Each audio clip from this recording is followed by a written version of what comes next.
Un informe que se publicó hoy a raíz del Día del Estudiante respecto de la terminalidad extendida, la secundaria de jóvenes y adultos, un informe del Observatorio de Argentinos por la Educación. ¿Cuál es la cantidad de chicos y chicas que terminan la secundaria en la modalidad para adultos? Bueno, es por eso que nos pusimos en comunicación y le agradecemos que nos haya atendido a Romina De Luca, que es investigadora adjunta del CONICET y una de las autoras del informe, para que nos dé algunos detalles de qué es lo que encontraron una vez que se pusieron a rastrear los datos y a empezar a relevarlos. Romina, buenos días. Julián Deitch te saluda. ¿Cómo andás? ¿Qué tal, Julián? Se corta un poquito, pero bueno, aviso por si se pierde algo. A ver, ¿Cómo están? ¿Ahora se corta un poquito menos? Sí, ahora te escucho más fluido. Buenísimo. Romina, bueno, este informe de terminalidad extendida, ¿cuáles son los datos más relevantes que encontraron? Son muchas las personas que terminan la secundaria en la modalidad para adultos respecto del total de la matrícula de los chicos y chicas que terminan. Contanos un poco. Bueno, a ver, el dato más relevante del informe es tal vez que 1 de cada 5 egresados de la escuela secundaria lo está haciendo en escuelas para adultos. Y esto, en general, digamos, lo que nos permite entender son algunas variables, ¿sí? Por un lado, es un dato que es relevante si uno piensa cuál es la población que en estas 2 décadas que analiza el informe empieza a transitar por las escuelas destinadas a jóvenes y adultos, que en general, por la composición etaria de la población que está asistiendo a estas escuelas, piensan que el 71% de las y los estudiantes de las escuelas para adultos tienen menos de 29 años de edad, lo cual quiere decir que de alguna manera la modalidad está empezando a captar cada vez más a los desertores recientes de la escuela secundaria, ¿no? Que sabemos de que de cada 10 que arrancan la escuela secundaria, 4 se quedan en el camino. Entonces, la EPJA, como se conoce la modalidad destinada a jóvenes y adultos, parece captar a esa población. De hecho, si uno mira la evolución de la modalidad, en el periodo que se estudia, en general lo que ve es que hay una expansión de la matrícula, ¿sí? La matrícula total crece en todo el país y centralmente, digamos, en algunas jurisdicciones como Jujuy, Corrientes, San Luis, Chaco, digamos, tiene un mayor volumen su crecimiento, pero, digamos, lo que uno observa es que en general, si bien la matrícula se expande, tal como lo hace en la escuela secundaria común, en general la cantidad de egresados crece mucho más. La matrícula total en el periodo crece 12% y la cantidad de egresos 128%, ¿no? Entonces, este es un dato relevante para poder pensar, por un lado, que hoy no podemos entender lo que ocurre en la escuela secundaria sin considerar a la EPJA, y por otro lado, digamos, este elemento que tiene que ver con, bueno, cómo en general la modalidad está de alguna manera intentando resolver un problema que aparece en la escuela común. ¿Y por qué señalo esto? Porque cuando uno mira el volumen total, ¿sí?, de la modalidad, que tiene para 2022 cerca de 515.000 estudiantes, es decir, un poquito más de 500.000, ¿sí? En general es un volumen muy pequeño en relación a la cantidad de población total que la modalidad podría reclutar si consideramos por ejemplo, que más de 1 millón de personas que tienen menos de 29 años no tienen la escuela secundaria finalizada, concluida, y lo mismo, digamos, si uno toma otras variables y mira, por ejemplo, no sé, chicas y chicos que están en la escuela primaria y sus familias no terminaron la escuela primaria o la escuela secundaria, sí, ya estamos hablando rápidamente de que ese 1 millón pasa a ser 3 millones o más de personas, ¿no? Entonces, hay que colocar a la modalidad viendo, bueno, efectivamente, qué rol está cumpliendo en relación a la escuela secundaria a nivel más general, ¿sí? Y entonces este dato de 1 de cada 5 egresados que lo hacen las escuelas para jóvenes y adultos, pero también, digamos, colocarla en ese contexto más general, ¿no? Bueno, en realidad la modalidad podría expandirse más si lograra reclutar o incorporar a esa población que no terminó la escuela secundaria. Pensemos que la Ley de Educación Nacional establece, sí, que que se va a propender a crear programas o expandir la modalidad para garantizar que toda la población termine la escuela secundaria, y estamos muy lejos de ese proceso.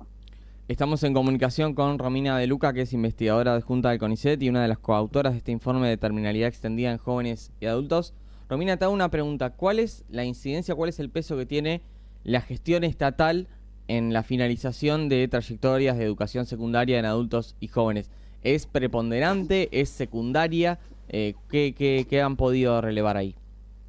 Bueno, ahí es bien importante lo que vos preguntás, Julián, porque lo que hay que considerar es que la EPJA, la modalidad destinada a jóvenes y adultos, es centralmente estatal. O sea, más del 90% de la matrícula lo hace en escuelas estatales. Entonces, quiero decir, ¿no? El sistema educativo argentino es básicamente estatal.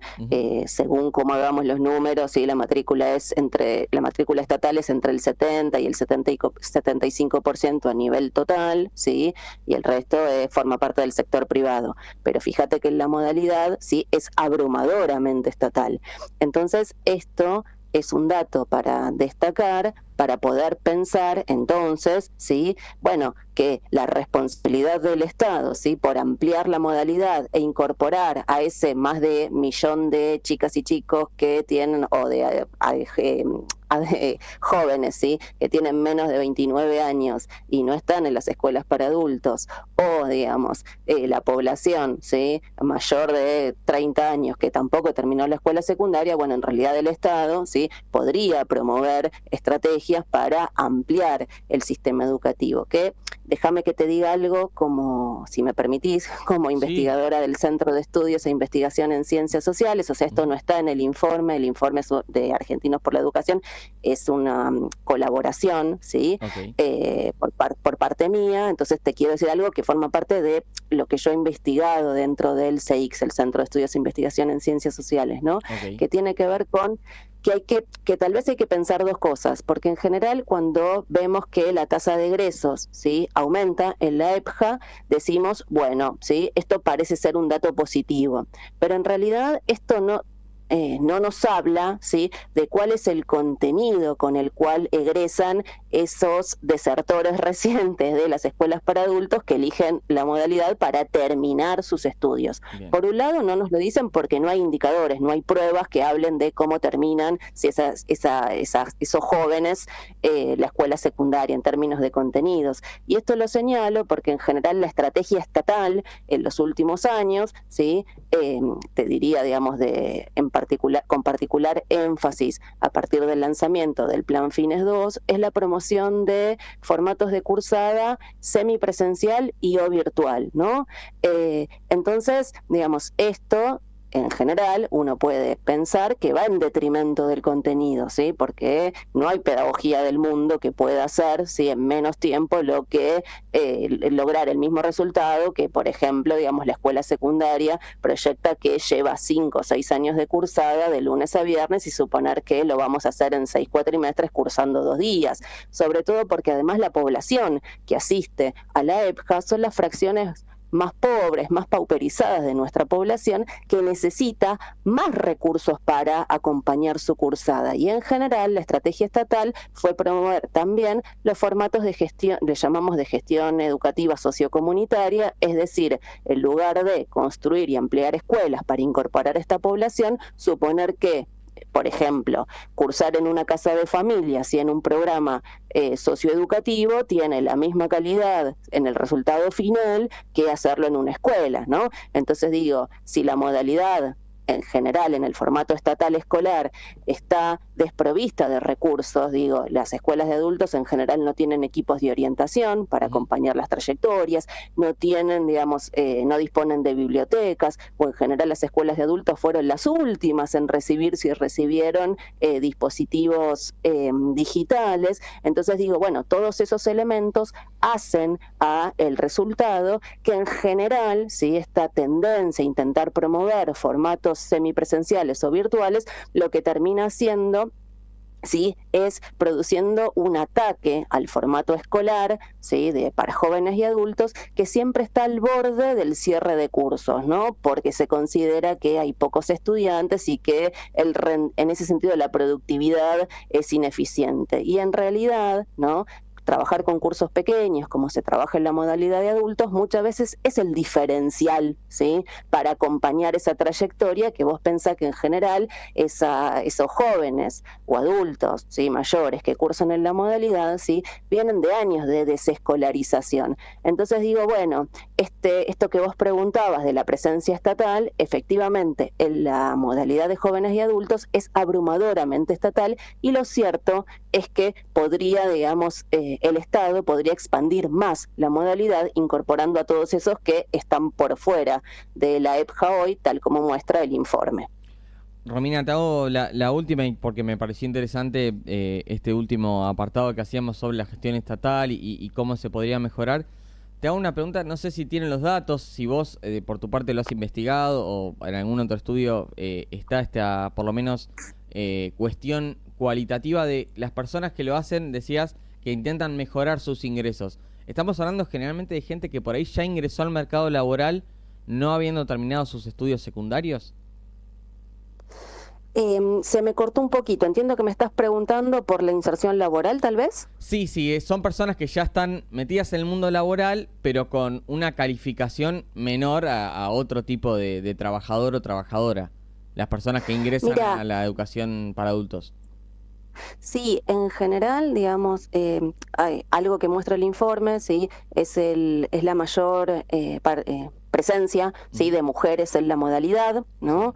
Esto por un lado, y por otro lado, sí, efectivamente la población que concurre, sí, a las escuelas para jóvenes y adultos en general son las fracciones más precarizadas de las y los trabajadores. Muchos, sí, tienen empleos informales, lo que coloquialmente llamamos changas, ¿sí? Y entonces están todo el tiempo entrando y saliendo del mercado laboral. Quiero decir, en este punto la modalidad expresa algo que ocurre, ¿sí? En el conjunto de los trabajadores, ¿sí? Que tenemos un sector informal y precarizado de, digamos, el 40%. Pensaba, ¿no?, en los datos del INDEC a propósito de, digamos, la desocupación, número que habría que mirar un poquito más si comparamos la subocupación, incorporamos esas variables, pero digo, en este punto la modalidad recluta, ¿sí?, a esas fracciones de trabajadores más precarizadas, que obviamente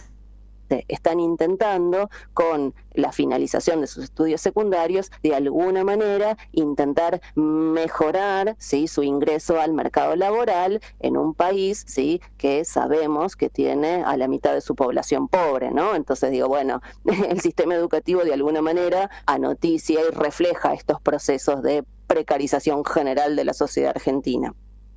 Romina, verdaderamente ha sido un placer hablar con vos. Te hago una pregunta para las personas que por ahí están escuchando, a algunas personas que también nos escribían. ¿Dónde se puede consultar el informe, por lo menos esto de la colaboración que hicieron con Argentinos por la Educación?